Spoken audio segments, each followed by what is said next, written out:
살펴보고자 합니다. 함께 말씀을 보실까요? 말씀을 통해 무엇을 깨닫게 되십니까? 너희 말을 항상 소금으로 맛을 냄과 같이 하라. 과연 이것은 어떠한 의미를 담고 있는 것일까요? 구원받은 성도는 주어진 삶 속에서 항상 구원받은 성도답게 말하라는 이야기입니다. 구원받은 성도는 주어진 삶의 자리에서 항상 성도다운 삶을 살라는 거죠. 다시 말씀을 드려요. 너희 말을 항상 소금으로 맛을 냄과 같이 하라 라는 이 말씀은 어떠한 의미를 담고 있다고요? 예, 성도는 주어진 삶 속에서 항상 성도답게 말하라는 거예요. 항상 성도다운 삶을 살라는 거죠. 어째서 그러한 걸까요? 무엇 때문에 그러한 걸까요? 예수님께서는 성도된 우리들에게 세상의 소금이라고 말씀하셨기 때문입니다. 이해가 되세요? 예수님은 성도된 우리들을 향해 어떻게 말씀하셨다고요? 세상의 소금이라고 말씀하셨다고요. 그러니 말할 때 소금으로 맛을 냄과 같이 하라는 것은 어떠한 의미가 될 수밖에 없어요?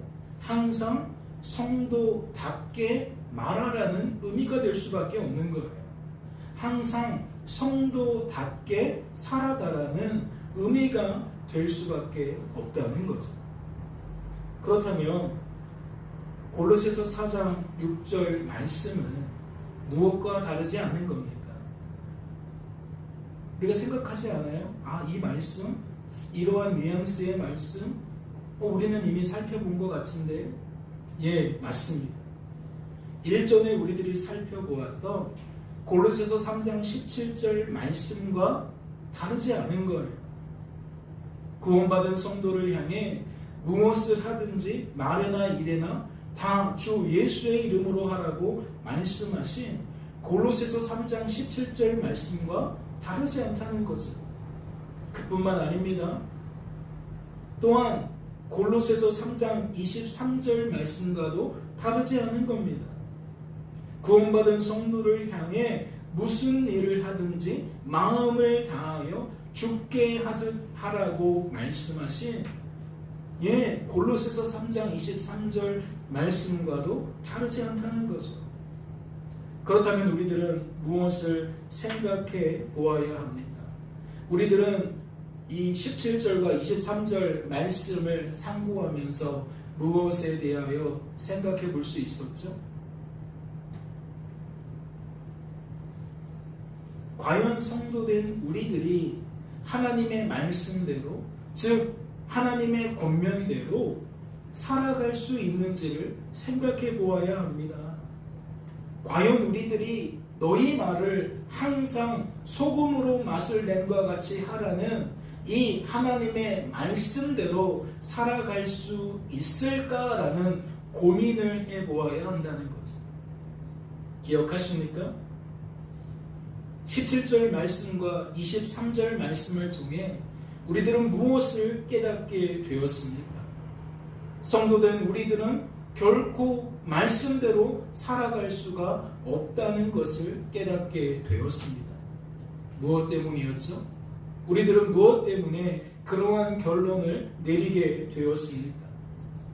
무엇을 하든지 라는 말씀 앞에, 무슨 일을 하든지 라는 말씀 앞에 걸려 넘어지지 않을 성도가 한 사람도 없다는 것을 발견했기 때문입니다.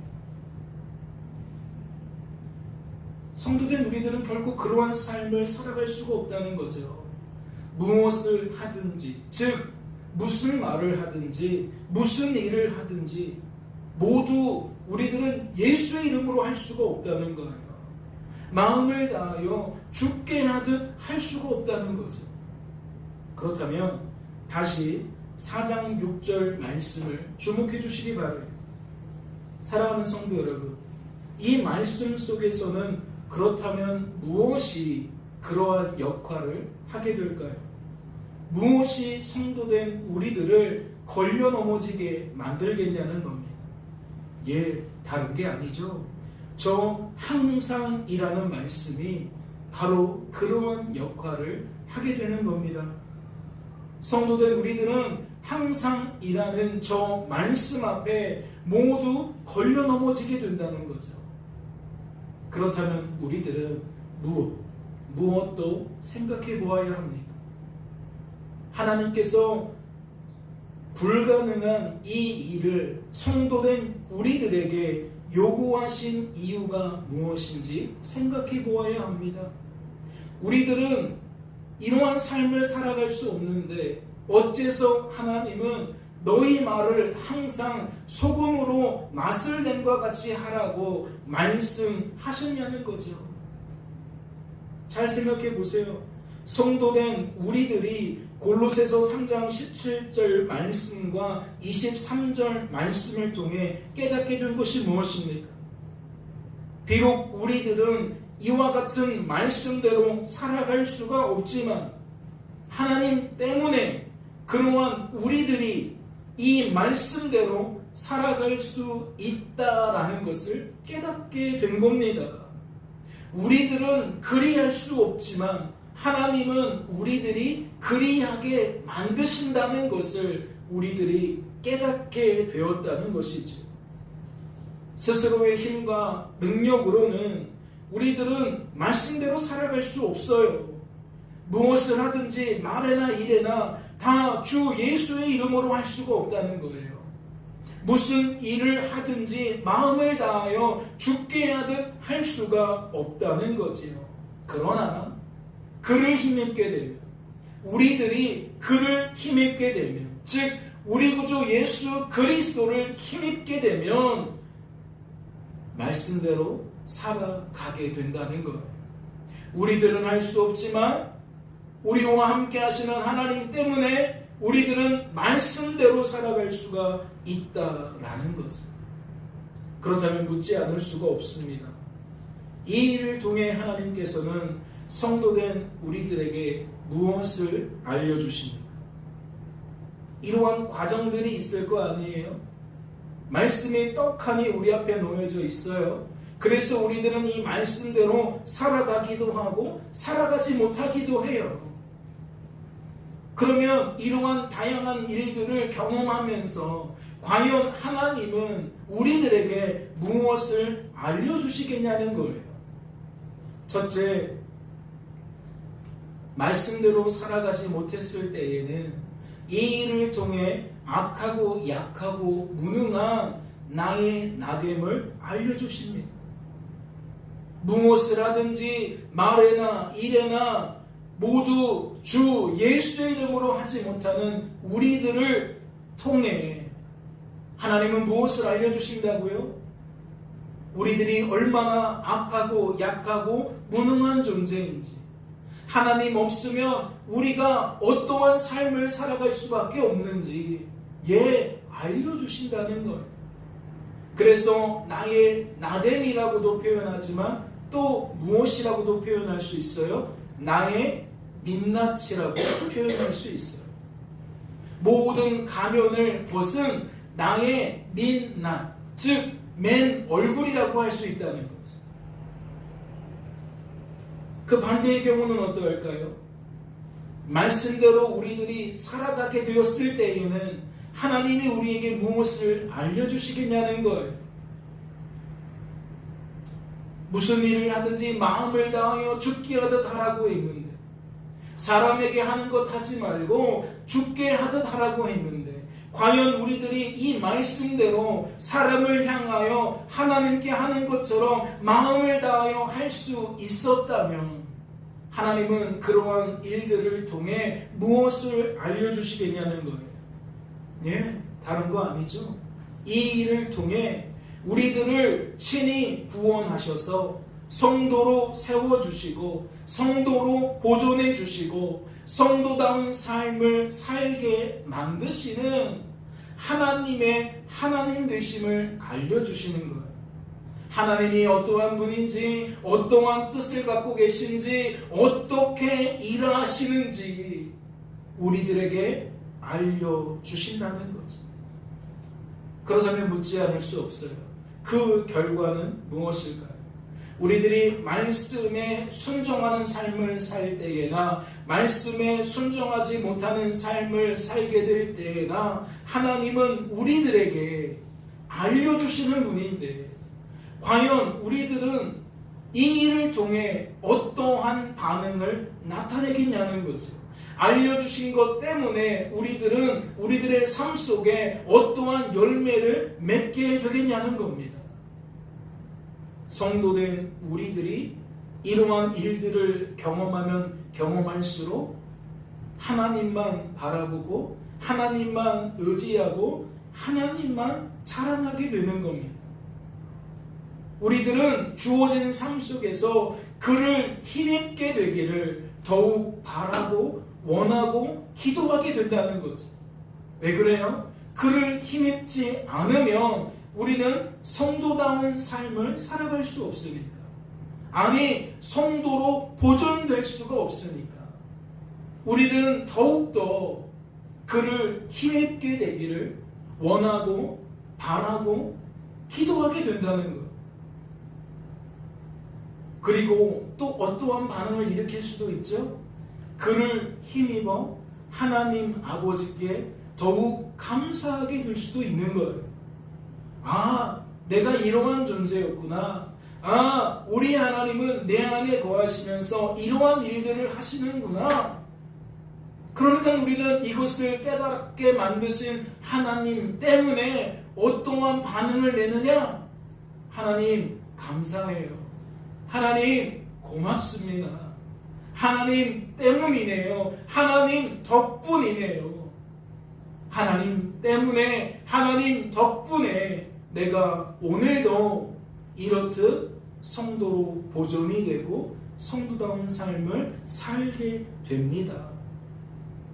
이해가 되셨어요? 그렇다면 다시 여쭙지요. 성도된 우리들이 골로새서 3장 17절 말씀과 23절 말씀을 통해 깨닫게 된 것은 무엇이라는 겁니까?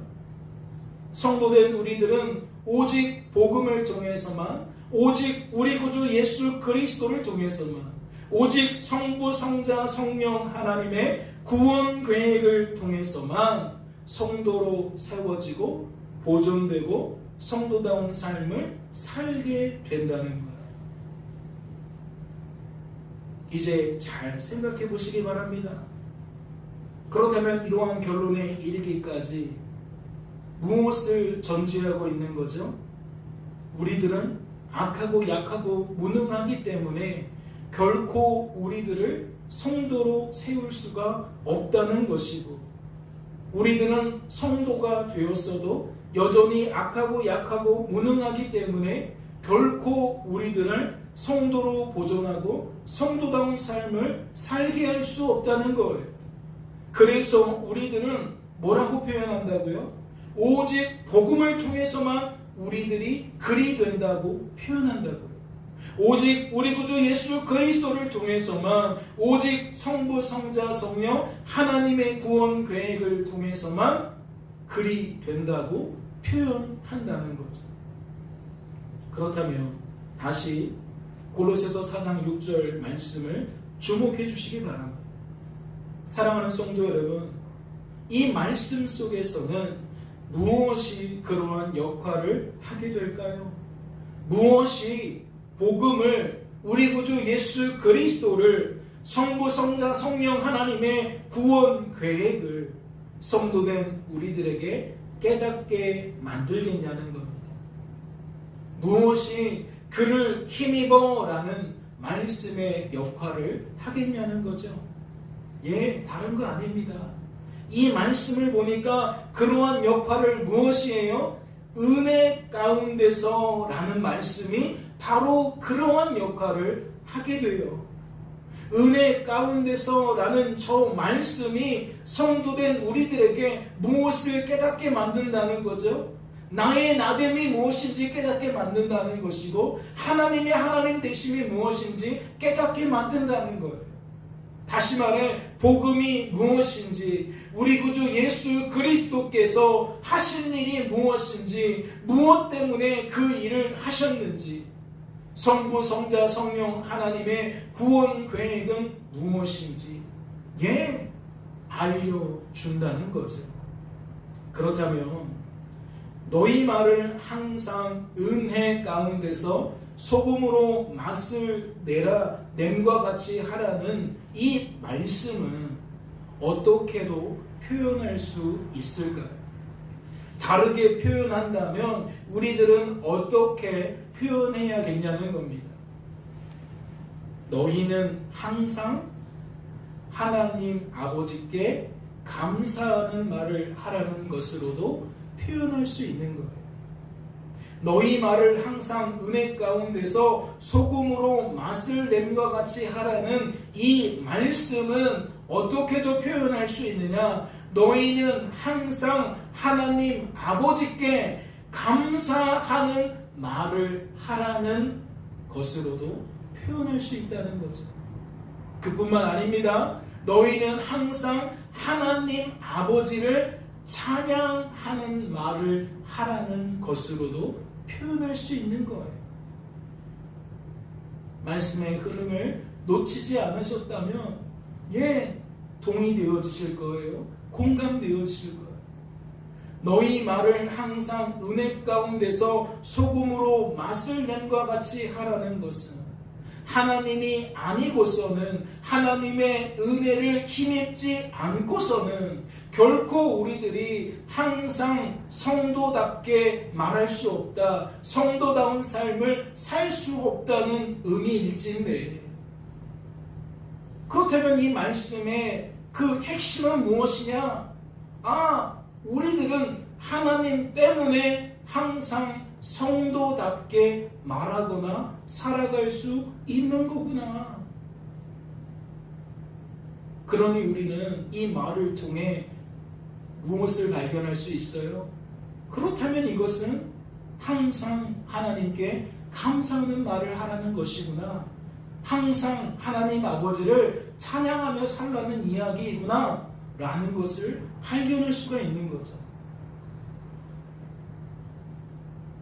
그렇다면 이제부터는 주일 예배 시간에 살펴본 것처럼 이 골로새서 4장 6절 말씀과 예수님의 산상수훈과의 그 관련성에 대해서 조금 더 생각해 보고자 합니다. 말씀을 보세요. 내가 율법이나 선지자를 폐하러 온 줄로 생각하지 말라. 폐하러 온 것이 아니요 완전하게 하려 함이라. 예수님께서 예수님을 따르는 제자들과 무리들을 향해 이와 같이 말씀하신 까닭이 무엇입니까? 이는 그들에게 무엇을 갖게 하시기 위함인 거죠? 새로운 시선, 새로운 안목, 새로운 인식을 갖게 하시기 위함입니다. 즉 내게 주어진 삶과 그 삶의 결과를 바라보고 받아들이는 우리들에게 새로운 시선을, 안목을, 인식을 갖게 하시기 위함이라는 거죠. 그럼 결국 뭘 변화시키고 싶은 거죠? 우리들의 생각을 변화시키고 싶은 거예요. 삶을 바라보면서 그 결과를 바라보면서 이건 이런 의미구나 라고 받아들이는 우리들의 그 생각, 그걸 바꾸고 싶은 거라는 거죠. 또 무엇을 바꾸고 싶은 거예요? 감정을 바꾸고 싶은 거죠. 이런 상황에선 기뻐하는 거지, 이런 상황에서는 슬퍼하는 거지, 이미 다 판이 짜져 있어요. 그런데 그것을 바꾸고 싶은 거죠. 지금 이것은 기뻐할 일이 아니고 슬퍼할 일이야. 이건 슬퍼할 일이 아니고 기뻐할 일이야. 하나님은 우리의 감정을 바꾸고 싶으신 거예요. 그렇다면 무엇도 바꾸고 싶은 거예요? 의지도 바꾸고 싶은 거죠. 삶과 그 결과를 바라보면서 이렇게 하라는 얘기구나, 저렇게 하라는 것이구나 라고 우리가 원래 갖고 있었던 그 시선과 안목과 인식이 있는데 하나님이 그걸 바꾸고 싶어 한다는 거예요. 이럴 때는 이렇게 하라는 얘기가 아니라 이렇게 하라는 얘기였구나. 말씀을 하나씩 보실까요? 제가 빠르게 봉독해 드립니다. 예수님께서 우리들의 시선과 안목과 인식을 바꾸시기 위해 산상설교 속에서 어떠한 말씀을 하셨는지 한번 살펴보자는 거예요. 옛사람에게 말한 바 살인하지 말라. 누구든지 살인하면 심판을 받게 되리라 하였다는 것을 너희가 들었으나 나는 너희에게 이르노니 형제에게 노하는 자마다 심판을 받게 되고 형제를 대하여 나가라 하는 자는 공회에 잡혀가게 되고 미련한 놈이라 하는 자는 지옥불에 들어가게 되리라. 그러므로 예물을 제단에 드리려다가 거기서 내 형제에게 원망 들을 만한 일이 있는 것이 생각나거든 예물을 제단 앞에 두고 먼저 가서 형제와 화목하고 그 후에 와서 예물을 드리라. 너를 고발하는 자와 함께 길에 있을 때에 급히 사하라. 그 고발하는 자가 너를 재판관에게 내어주고 재판관이 옹리에게 내어주어 옥에 가둘까 염려하라. 진실로 내게 이르노니 내게 한 푼이라도 남김이 없이 다 갚기 전에는 결코 거기서 나오지 못하리라. 간음하지 말라 하였다는 것을 너희가 들었으나 나는 너희에게 이르노니 음욕을 품고 여자를 보는 자마다 마음에 이미 간음하였느니라. 만일 내 오른눈이 너를 실족하게 하거든 빼어버리리라. 내 백체 중 하나가 없어지고 온몸이 지옥에 던져지지 않는 것이 유익하며 또한 만일 내 오른손이 너를 실족하게 하거든 찍어버리라. 내 백체 중 하나가 없어지고 온몸이 지옥에 던져지지 않는 것이 유익하니라.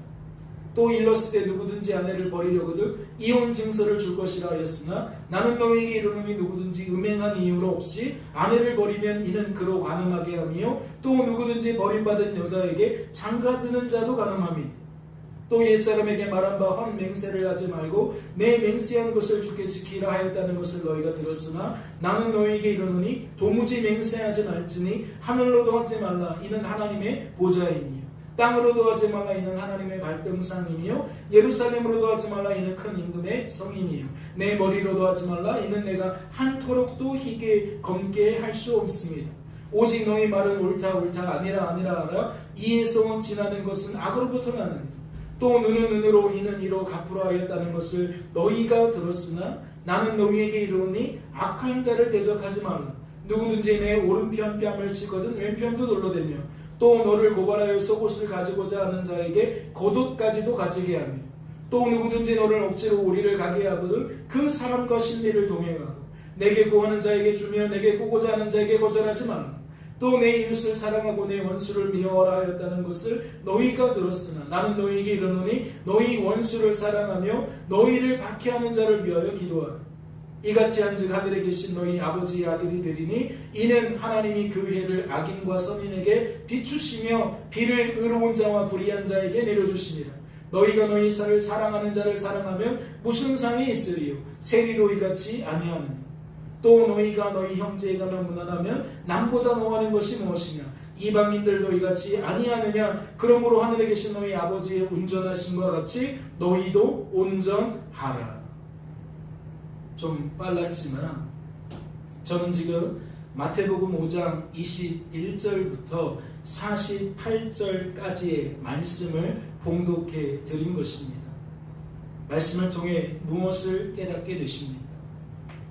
과거의 시선과 예수님이 제시한 새로운 시선을 깨닫게 되십니까? 과거의 안목과 예수님께서 제시한 새로운 안목을 깨닫게 되시냐는 것. 과거의 인식과 예수님께서 제시한 새로운 인식을 깨닫게 되시냐는 거죠. 그렇다면 묻지 않을 수 없습니다. 무엇이 더욱 과중하다 여겨지십니까? 무엇이 악하고 약하고 무능한 우리들에게 더욱 버겁게 여겨지시냐는 거예요. 율법과 선지자를 통해 증거된 하나님의 말씀입니까? 그러한 하나님의 말씀을 새롭게 재해석한 예수님의 말씀입니까? 여러분은 무엇이 더 무겁게 여겨지세요? 무엇이 더 버겁게 여겨지시냐고요? 예수님이 새롭게 재해석한 그 말씀이 훨씬 더 무겁고 훨씬 더 과중한 것인 줄로 압니다. 그렇다면 묻지 않을 수 없어요. 율법으로도 우리에게는 버겁고 과중한데 예수님은 어째서 그 율법을 더욱 과중하게 만드신 걸까요? 왜 선지자의 말을 더욱 버겁게 만드셨겠냐는 거예요. 예수님께서 산상 설교를 통해 예수님을 따르는 제자들과 무리들을 향해 이와 같은 새로운 시선과 새로운 안목과 새로운 인식을 제시한 까닭이 무엇이겠냐는 거죠. 이는 그들로 하여금 철저하게 누구를 바라보게 하시는 거예요? 누구를 의지하게 하시는 거예요? 누구를 자랑하게 하시는 거예요? 다른 거 아니에요. 전적으로 하나님만 바라보게 하시는 거예요. 하나님만 의지하게 하시는 거예요. 하나님만 자랑하게 하시는 거예요. 기존의 시선과 안목과 인식은 사람을 주목하게 만드는 여지가 있었어요. 사람을 바라보고 의지하고 자랑하게 만드는 틈이 있었다고요. 그런데 예수님께서 그 율법과 그 선지자의 말을 새롭게 재해석하심으로써 무엇을 메우신 거예요? 그러한 틈을 메우신 거예요. 결코 우리들이 사람을, 환경을 우리가 주목할 수 없도록 하나님은 만드신다는 거죠. 그 이유가 무엇입니까? 예수님께서 말씀하신 대로 우리들은 살아갈 수가 없기 때문에 그래요. 율법은 그 해석에 따라 우리들이 살아갔다라고 생각할 여지가 있어요. 그런데 예수님이 재해석한 그 말씀은 결코 우리들이 살아갈 수 있다라고 감히 말할 수가 없다는 거죠. 예를 들어 볼까요? 예수님이 하신 말씀 중에 살인하지 말라는 것에 대한 말씀이 있어요. 무엇을 깨닫게 되십니까? 나는 너희에게 이르노니 형제에게 노하는 자마다 심판을 받게 되고 형제를 대하여 라가를 하는 자는 공의에 잡혀가게 되고 미련한 놈이라 하는 자는 지옥불에 들어가게 돼요. 예전에는 직접적으로 물리적인 폭력을 사용해서 죽이지 않으면 그건 살인하지 않은 거예요. 그런데 예수님이 재해석한 이 말씀에 따라서는 무엇도 살인이 될 수 있는 거예요. 우리들의 말 때문에 상대방이 괴롭게 되는 것도 살인에 해당되는 거예요. 골로새서 말씀을 통해서 예를 들어 남편들에게 무엇을 요구하셨죠? 아내들의 마음을 괴롭게 하지 말라고 말씀하셨어요.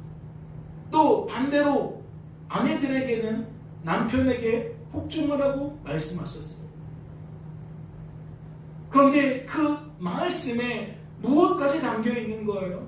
말이 담겨 있는 거예요. 말 때문에 상대방의 마음을 불편하게 만들면 안 된다라는 것까지 담겨 있는 거예요. 남편의 이야기한 대로 하지만 하면서 이 입술로 불평이 나오면 그거는 복종한 게 아니라는 거죠. 아내를 위하여 설거지도 하고 아내를 위하여 빨래도 하지만 아내의 마음이 여전히 불편하다면, 괴롭다면 그것은 말씀에 순종한 게 아니라는 거예요. 예수님께서 재해석하신 그 말씀이 얼마나 무거운 것인지, 얼마나 과중한 것인지 이해가 되시죠? 하나 더 살펴볼까요? 간음하지 말라는 그 말씀을 예수님은 어떻게 재해석하십니까? 나는 너희에게 이르노니 음욕을 품고 여자를 보는 자마다 마음이 간음하였느니라. 육체적으로 성적인 관계를 맺는 것이 간음이었어요. 이해가 되세요? 육체적으로 실제적으로 성관계를 가져야만 그것이 간음이었다. 그런데 예수님은 뭐라고 말씀하시는 거죠? 그러한 마음을 품는 것조차 뭐라는 거예요? 이미 가늠이라는 거예요. 그러니까 누군가는 나는 지금까지 배우자 외에는 그 누구와도 가늠한 적이 없습니다 라고 말할지 몰라요. 그래서 자기는 마치 말씀에 부합된 삶을 산 것처럼 여길지 몰라요. 그런데 예수님이 재해석해 준 이 말씀의 근거에 보면 그는 감히 그러한 소리를 낼 수 없다는 거죠. 왜? 불현듯 자신이 보고 듣는 것을 통해 그 마음속에 간음과 관련된 생각과 감정과 의지가 생기게 될 수 있었기 때문에, 얼마든지 생길 수 있기 때문에, 그러니까 나는 간음하지 않았어요, 나는 말씀대로 살았어요 라고 말할 수가 없다는 거죠. 다시 말씀을 드려요. 그러니까 예수님께서 재해석해 주신 이 말씀을 통해서는 무엇을 발견할 수밖에 없어요? 내가 얼마나 악하고 약하고 무능한 존재인지 나의 비참한 상태를 발견할 수밖에 없어요. 예수님께서 허락하신 이 새로운 시선과 안목과 인식을 가지고는 우리들이 피할 길을 찾을 수가 없다는 거죠. 나의 비참한 상태를 아무도 부인할 자가 없다는 거예요. 그렇다면 예수님께서 말씀하신 팔복은 과연 무엇과 관련이 있는 것이었을까요? 잘 생각해 보세요. 성도된 우리들은 무엇 때문에 심령이 가난한 자가 됩니까? 성도된 우리들은 누구 때문에 천국이 우리의 것이 되냐는 거예요. 성도된 우리들은 무엇 때문에 애통하는 자가 됩니까? 성도된 우리들은 누구 때문에 위로를 받게 되냐는 거예요. 성도된 우리들은 무엇 때문에 온유한 자가 됩니까? 성도된 우리들은 누구 때문에 땅을 기업으로 받게 되냐는 겁니다. 성도된 우리들은 무엇 때문에 의에 줄이고 목마른 자가 됩니까? 성도된 우리들은 누구 때문에 배부르게 되냐는 거예요. 성도된 우리들은 무엇 때문에 긍휼히 여기는 자가 됩니까? 성도된 우리들은 누구 때문에 긍휼히 여김을 받게 되냐는 겁니다. 성도된 우리들은 무엇 때문에 마음이 청결한 자가 됩니까? 성도된 우리들은 누구 때문에 하나님을 보게 되냐는 거예요. 성도된 우리들은 무엇 때문에 화평하는 자가 됩니까? 성도된 우리들은 누구 때문에 하나님의 아들이라 일컬음을 받게 되냐는 거예요. 성도된 우리들은 무엇 때문에 의를 위하여 박해를 받는 자가 됩니까? 성도된 우리들은 누구 때문에 천국이 우리의 것이 되냐는 겁니다. 악하고 약하고 무능한 우리들이 스스로 그리 될 수 있는 겁니까?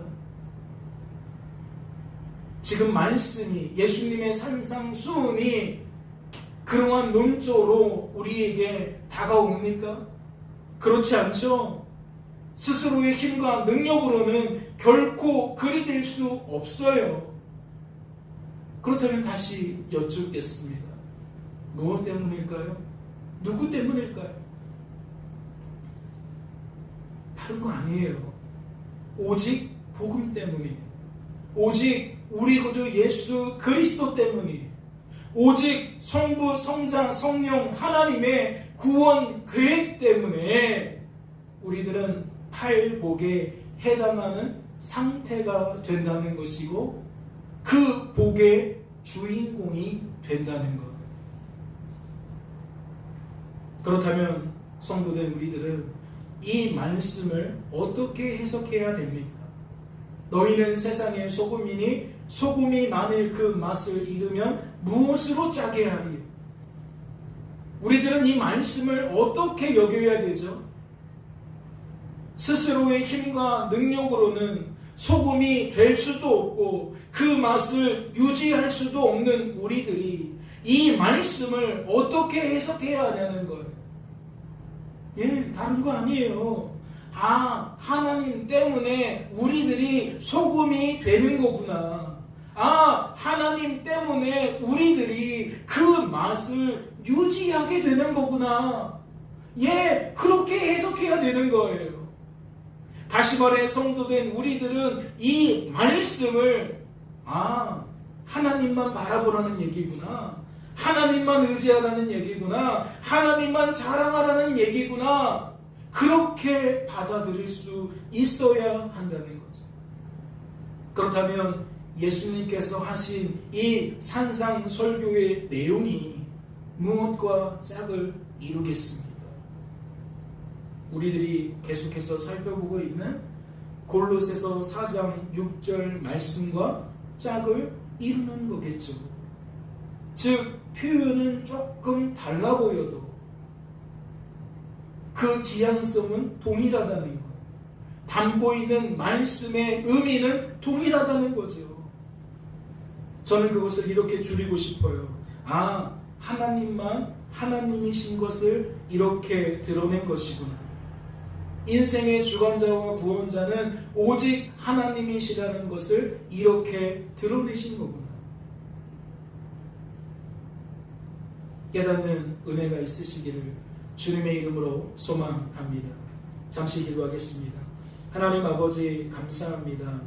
오늘도 신년 감사 예배를 드리며 그 첫 말씀으로 우리에게 복음이 무엇인지 알려주시고 우리 구주 예수 그리스도를 통하여 우리가 어떠한 존재가 되었는지 어떠한 상태에서 머물 수 있게 되었는지 알려주시니 감사합니다. 성부, 성자, 성령 하나님의 구원 계획 속에서 우리는 무한한 평안을 누리게 됩니다. 무한한 기쁨을 누리게 됩니다. 하나님 잃어버리지 아니할 수 있도록 축복하여 주시옵소서. 주께서 우리를 붙들어 주실 줄로 믿고 감사드리며 이 모든 말씀 우리를 죄에서 구원하신 예수님의 이름으로 기도하옵나이다. 아멘.